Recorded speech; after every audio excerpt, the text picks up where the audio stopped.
ataupun hadis-hadis yang dhaif yang membela pemikirannya. Maka oleh sebab itu berfatwa para ulama tentang kitab Ihya Ulumuddin. Meskipun Muhammad Al-Ghazali di akhirnya telah bertaubat dan dia mati dalam keadaan memeluk kitab Sahih Al-Bukhari dan kembali kepada sunnah, namun kitabnya Ihya Ulumuddin dia belum merevisinya dan dia belum merubahnya. Maka sampai this time disebutkan seperti Syekh kami menyimpannya di maktabah di Damaj, di Darul Hadis Damaj, fi kutubil dolal, di rak khusus kutub sesat dan menyesatkan, tidak boleh dibaca. Kenapa? Karena belum direvisi oleh beliau. Dan beliau pada saat itu menulisnya dalam keadaan akal pemikirannya rusak, sufi. Dan hadis-hadisnya dia tidak mempelajari ilmu hadis, dikumpulkan dari hadis-hadis yang dhaif, yang maudhu, yang membicarakan tentang keutamaan as-sufiyah.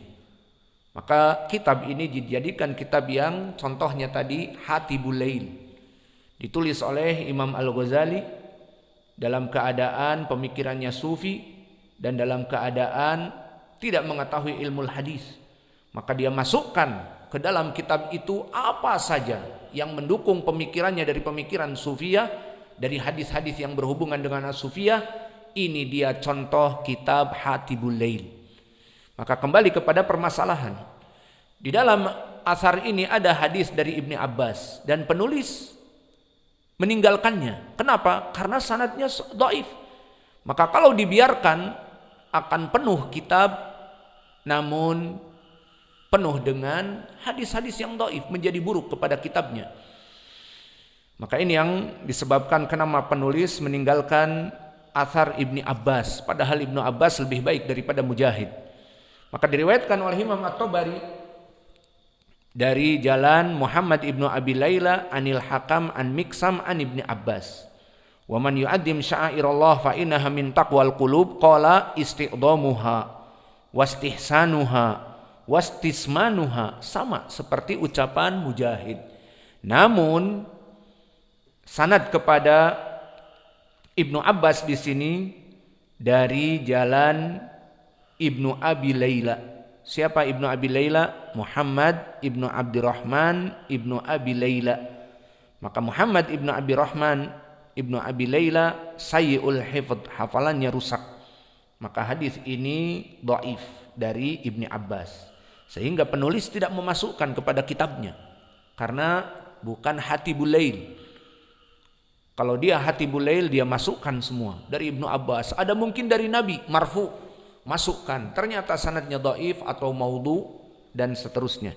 Maka selesai dari matan tentang keutamaan yang pertama dari Al-Quran di surat Al-Hajj dan tafsirnya. Dan yang kedua, qarana Rabbuna azza wa jal al-amra bis shalah wal udhiyah.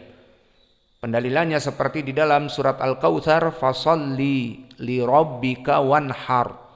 Maka telah datang jalan dari Ibni Abbas yang mana ditafsirkan oleh Ibnu Abbas, fasalli li rabbika wanhar yaqul idbah yauman nahr. Maka kenapa jika ditanyakan dan hukumnya hasan li ghairi, kenapa penulis di sini memasukkan asar Ibnu Abbas padahal di sanadnya dhaif? Kita jawab na'am, di sanadnya dhaif karena periwayatan dari Abu Saleh dan dia Abdullah ibnu Saleh telah disebutkan kemarin.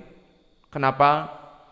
Sayyi'ul hifdz, tidak, afwan, dia tidak bisa menjaga kitabnya, maknanya dia tidak dhabitul kitab, tidak bisa menjaga kitabnya dari perkara yang masuk yang buruk, karena tulisan tetangganya yang masuk yang buruk telah kita bahas panjang lebar kemarin.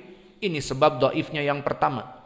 Dan sebab dhaifnya yang kedua, Ali yang meriwayatkan dari Ibnu Abbas, Ali Ibnu Abi Talhah. Dan Ali Ibnu Abi Talhah ini disebutkan oleh Duhaim dan yang lainnya tidak pernah mendengar dari Ibnu Abbas, sehingga sanad ini dhaif karena Abu Saleh dan inqita karena Ali tidak pernah mendengar dari Ibni Abbas. Dan kemudian meskipun sanad ini dhaif, jika dikatakan kenapa memasukkan hadis ini padahal dhaif, karena telah datang jalan yang lain sehingga bisa naik kepada derajat hasan li ghairih.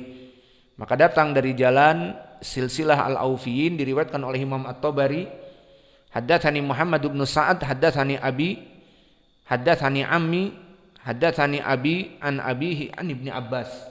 Ucapan Allah fasalli li rabbika wanhar, qala as-shalah al-maktubah wan nahar an-nusuk wa dzabah yaumil adha. Maka sama maknanya dari Ibnu Abbas di jalan dari silsilah al-Aufiyin. Dan antum perlu mengetahui siapa itu silsilah al-Aufiyin, insyaallah di pelajaran yang akan datang. Maka dari dua jalan ini naiklah derajat yang ada di dalam matan menjadi hasan li ghairih, karena jalan yang kedua dari silsilah al-Aufiyin maka naik kepada derajat hasan li ghairih.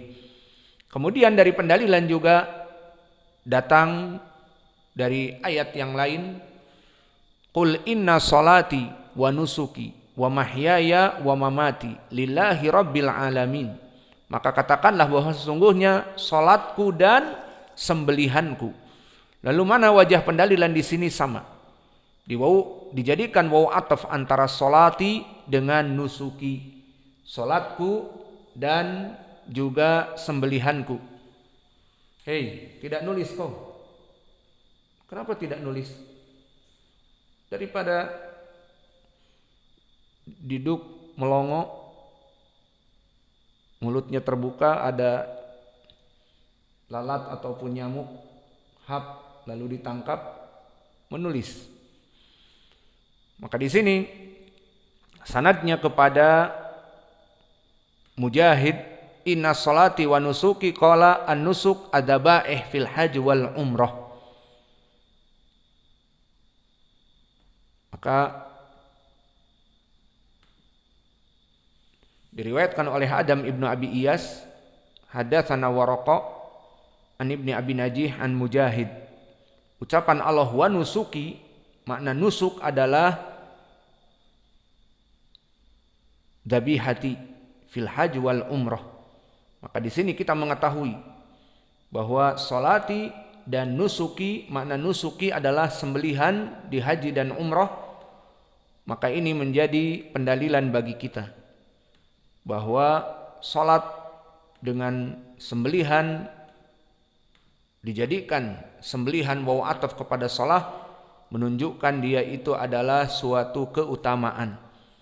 Maka ini sanadnya sahih, di mana sanadnya disebutkan oleh Imam At-Tabari dari jalan Muhammad ibnu Amr, haddatsana Abu Asim, haddatsana Isa an ibni Abi Najih an Mujahid.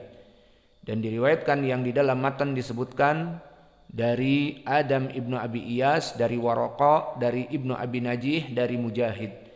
Dan diriwayatkan oleh Imam At-Tabari juga dari Shibl an ibni Abi Najih, dari Mujahid. Maka banyak jalannya dan penulis memilih jalan yang lebih baik dari riwayat Adam ibnu Abi Iyas dari ibnu Abi Najih, atau sebelumnya dari Waraqa, dari ibnu Abi Najih, dari Mujahid. Maka sanadnya sahih. Maka inilah pendalilan tentang keutamaan sembelihan dari ayat Al-Quran dan athar yang mentafsirkannya. Maka ada keutamaannya dari Al-Quran dengan tafsirnya yang sahih. Adapun tentang hadis, adapun al-fadilah ats-tsalitsah, dari keutamaan yang ketiga, ada juga hadis. Namun kita sebutkan tadi tidak bersifat sharih, seperti lafadznya barang siapa yang menyembelih akan demikian dan demikian. Bersifat umum seperti di Al-Quran yang kami sebutkan tadi. Maka telah datang di hadis al-fadilah ats-tsalitsah bahwa al-udhiyah minal amal as-saleh fi ayyam asyri dzulhijjah, bahwa sembelihan itu termasuk dari amal-amal yang mulia yang masuk kepada 10 hari pertama di bulan Dzulhijjah. Maka telah datang hadis yang diriwayatkan oleh Imam Al-Bukhari, qala al-Imam Al-Bukhari rahimahullahu taala, haddatsana Muhammad ibnu Ar'arah qala haddatsana Syu'bah an Sulaiman an Muslim Al-Batin an Sa'id ibni Jubair an Ibni Abbas an Nabi sallallahu alaihi wa ala alihi wasallam qala mal amalu fi ayyam afdala minha fi hadhihi qalu walal jihad ila rajulun kharaja yukhatiru bi nafsihi wa malihi falam yarji' bi syai'in. Maka di dalam hadis yang diriwayatkan oleh Imam Al-Bukhari dari Ibnu Abbas, berkata Rasulullah sallallahu alaihi wa ala alihi wasallam, tidak ada amal yang lebih baik daripada amalan di hari-hari ini. Kapan? Di 10 awal Dzulhijjah. Asyra ayyam fi syahri Dzulhijjah.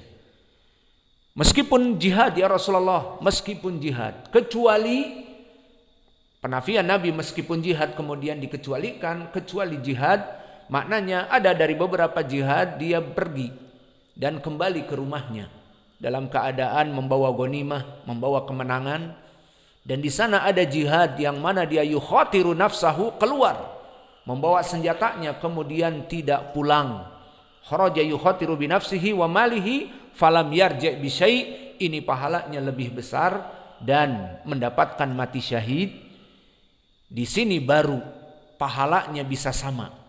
Maka pahala di 10 awal dari Dzulhijjah di hari-hari yang sangat mulia di sisi Allah. Dan seperti biasa di ma'had ini, pada hari-hari itu kita melaksanakan puasa, berijtihad di siang-siang hari. Seperti dulu kita berijtihad di malam-malam Ramadan, 10 malam terakhir. Maka begitupun di asra ayyam al-awwal di bulan Dzulhijjah, dari mulai matahari terbit di 1 Dzulhijjah dan dohirnya sampai 10 Dzulhijjah, sampai hari Id al-Adha.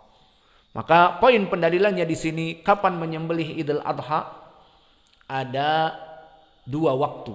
Waktu pertama di hari Id itu sendiri, setelah sholat syaratnya. Dan yang kedua di ayami tasyriq. Kapan ayamu tasyriq? Tanggal 11, 12, 13. Jadi ada 4 hari, ada 2 tempat. Di hari Idnya dan di ayami tasyriq yang kedua.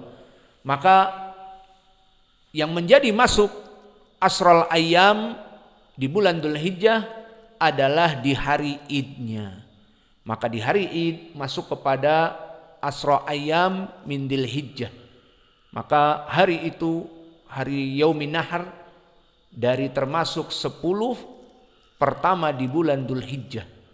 Maka barang siapa yang mempunyai sembelihan dan disembelih, lebih baik disembelih di hari pertama agar pahalanya di sini sangat besar, karena disembelih di hari yang sangat dicintai oleh Allah. Maka inilah masuk kepada keutamaan yang ketiga, bahwa al-udhiyah minal amal as-saleh fi ayyam asyri Dzulhijjah, bahwa sembelihan kurban masuk kepada hari yang mulia dari 10 pertama di bulan Dzulhijjah. Maka keutamaannya sangat besar, pahalanya sangat besar. Maka ini dari keutamaan yang ketiga. Maka 3 keutamaan dari Al-Quran, 2 dan 1 di dalam hadis yang bersifat umum. Indak ya Hudzaifah, udkur lana salasah. Apa saja?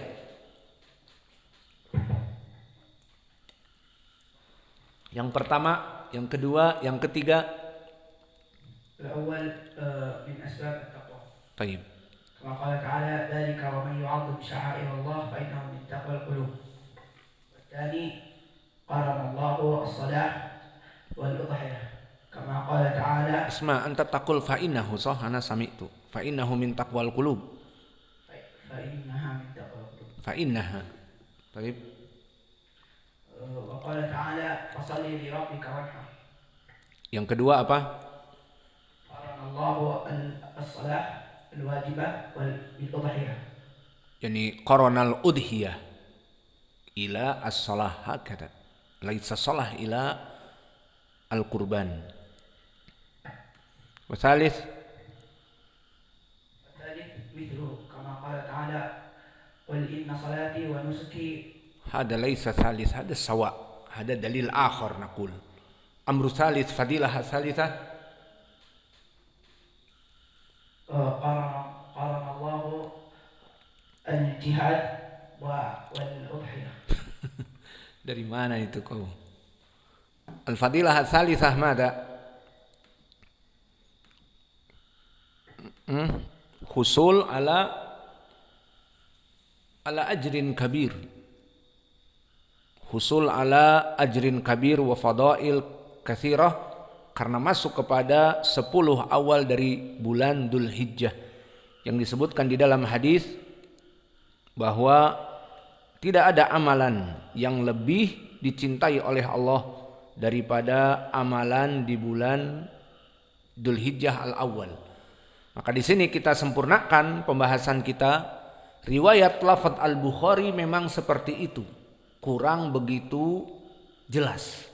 Namun jika antum merujuk kepada sunan, kutub sunan misalnya Abu Daud, maka saya akan membacakan lafaz dari Abu Daud, diriwayatkan oleh Imam Abi Daud dan sanadnya sama sahih dari Ibni Abbas. Qala Rasulullah sallallahu alaihi wa ala alihi wasallam, "Ma min ayamin al-amalu as-salihu fiha ahabbu ilallah min hadhil ayyam, yakni ayyamul ashr." Maka di riwayat Abu Daud disebutkan yakni ayyamul ashr. Maka tidak ada hari-hari di dunia dari 1 tahun di bulan awal dari Dzulhijjah 10 pertama, ayyamul ashr, maknanya 10 pertama di bulan Dzulhijjah. Maka ini menjadi pendalilan riwayat ini lebih jelas. Maka keutamaan dari menyembelih kurban dari 3 perkara tadi yang disebutkan. Adapun di sana datang hadis-hadis yang sharih, namun semuanya dhaif dan nanti akan dibahas di pelajaran yang akan datang. Wa naktafi ila huna wa jazakumullahu khairan wa barakallahu fi ilmikum.